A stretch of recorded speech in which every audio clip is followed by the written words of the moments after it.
گئے جنہوں نے 4 نمازاں پڑھیاں وہ بھی علماء کے خلاف بھونکنا شروع کر دیتے ہیں. بات بڑی تکلیف دے گئے لیکن حق کی بات کر رہا ہوں.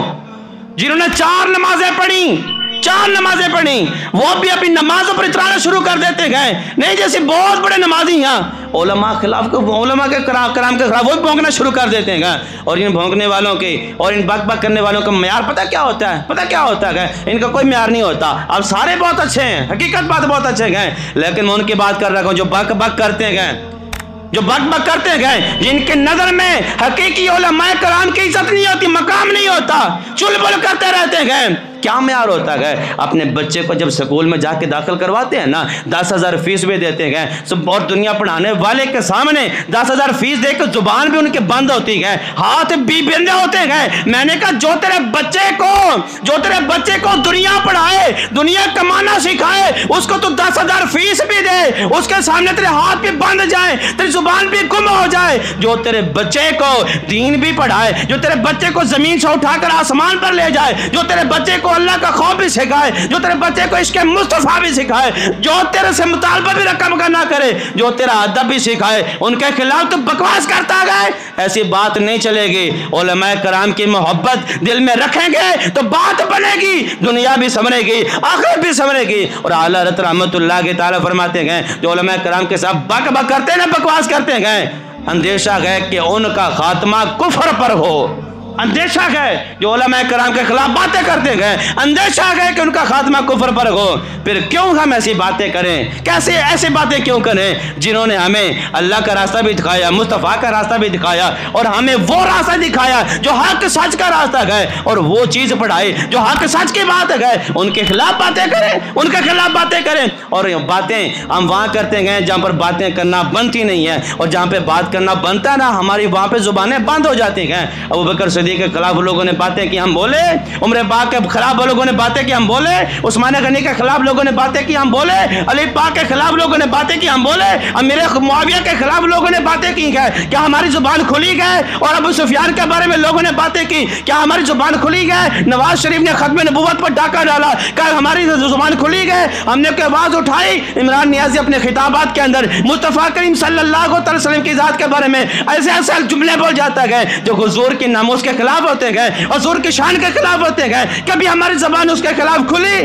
اور جو بل پاس ہوا اسمبلی کے اندر ٹرانسجینڈر والا, کبھی اب تک کسی کی زبان کھلی؟ جہاں پہ زبان کھولنے کی باری آتی ہے وہاں ہم زبانیں بند کر لیتے گئے, جہاں زبان بند کرنے کی باری آتی ہے ہماری زبان کھل جاتی ہے اور وہاں پہ کھلتی ہے جہاں پر اللہ رسول کا نام لیا جاتا ہے, جہاں پر اللہ رسول کی محبت سکھائی جاتی ہے, جہاں اللہ رسول کا پیار سکھایا جاتا ہے, وہیں پر زبانیں کھلتی ہیں آ کر. مساجد میں بڑے بڑے نیک بندے بھی آتے ہیں, بڑے بڑے سلجھے لوگ بھی آتے ہیں, لیکن کچھ ایسے کم بخت بھی ہوتے ہیں.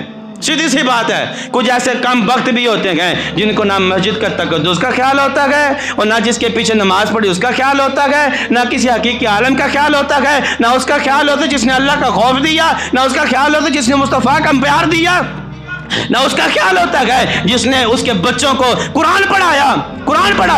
یہ اس محبت سے, اس خوف سے لوگوں کے دل خالی ہوتے ہیں, لوگوں کے دل بالکل خالی ہوتے ہیں. اگر یہ صورتحال ہے تو اس صورتحال کو خالی کریں, اس صورتحال کو پیچھے ڈالیں, محبت کریں علماء کرام سے, محبت کریں ان سے جنہوں نے تمہارے بچوں کو قرآن پڑھایا اور بے لوث پڑھایا, پیسوں کا مطالبہ بھی نہیں کیا. تو ایسے لوگوں سے محبت کریں, دنیا بھی سنورے گی اور آخرت بھی سنورے گی.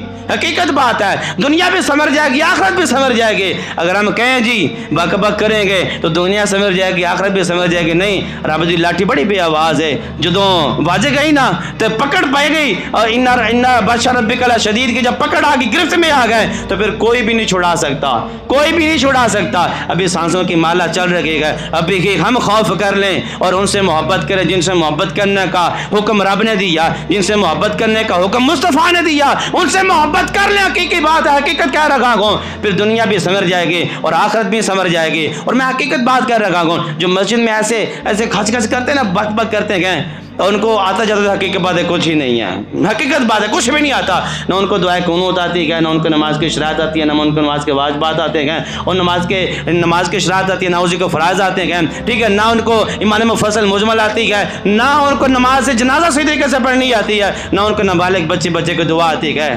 حقیقت بات ہے. کوئی ایسے مسجد میں کھچ کچھ کرے نا, ان سے ذرا پوچھ لیجئے گا, میں نہیں پوچھتا, آپ پوچھ لیجئے گا, اور بابیا تو ایک گل کرنے مسجد اور گل ٹھیک نہیں, لیکن دس نا تیرا معیار کی وے, اگر تو نے بات کی ہے فلاں بندے کے خلاف ذرا بتانا, تیری اوقات بھی گئے, تیرے اندر اتنا علم بھی گئے کہ اس کے خلاف تو بات کر رکھا گئے, ذرا دعائے قنوت سنانا. اگر دعائے قنوت سنا سکنا پھر جنیا چولا مارنا ماری جا, تینوں کوئی نہیں روکے گا. اگر نماز کے شرائط آتی ہیں تو سب کچھ کر لے, نماز کے واجبات آتے ہیں سب کچھ کر لے, آتا جاتا کچھ نہیں ہے, لیکن باتیں کرنے میں شیر ہوتے ہیں, زبانیں لمبی لمبی ہو جاتی ہیں. میں نے کہا یہ کام مت کریں, مسجدیں پھڈا ڈالنے کے لیے نہیں ہوتی, مسجدیں پنگا کرنے کے لیے نہیں ہوتی, مسجدوں کے اندر نا نازیبا باتیں کرنا, یہ مسجدیں اس لیے نہیں بنی گئی, مسجدیں اس لیے بنائی گئی ہیں کہ یہاں پر اللہ کے حضور جھکا جائے, مصطفیٰ کی محبت دل میں ڈالی جائے اور اپنے دلوں کو جوڑا جائے. اور ہم یہاں پر آ کے دلوں کو توڑتے گئے, دلوں میں نفرتیں پیدا کرتے گئے, دلوں میں قدورتیں پیدا کرتے گئے. جو مسجد جس مقصد کے لیے بنائے گئے تھے, مسجد کو اس مقصد کے لیے ہی رکھیں, حقیقت ہے اس مقصد کے لیے رکھیں. مسجد کو اگر خلاف شرع مقصد کے لیے یوز نہ کریں.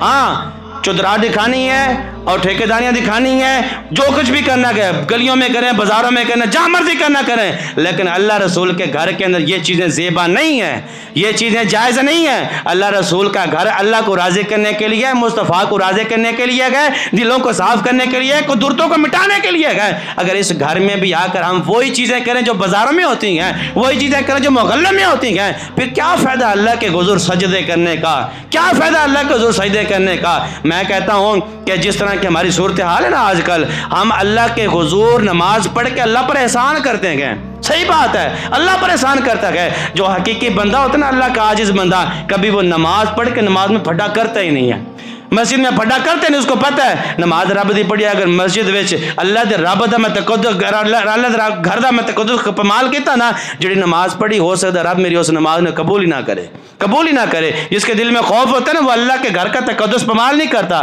اللہ کے گھر کا خیال رکھتا ہے, تاکہ جس گھر کے اندر میں نے اپنی نیاز جبین کو جھکایا نا, وہ رب میری اس جھکے ہوئے سجدوں کو قبول فرما لے.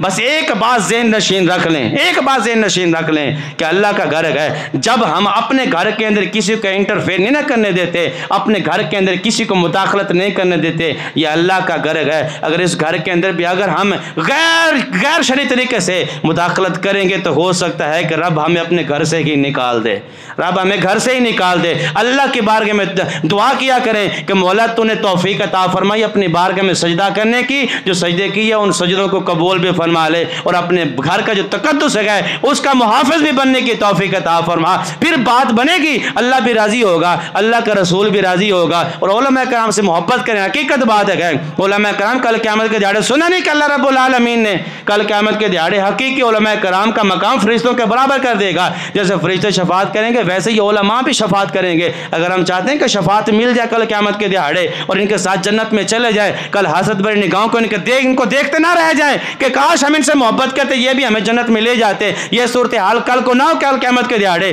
صورتحال یہ ہو کہ جب ایک عالم ربانی ہمیں دیکھے تو وہ کہے تو بھی میرے نال پیار کردا رہے, ادھر آ میں تیری شفاعت کر کے رب نال جنت تے نال لے جانا.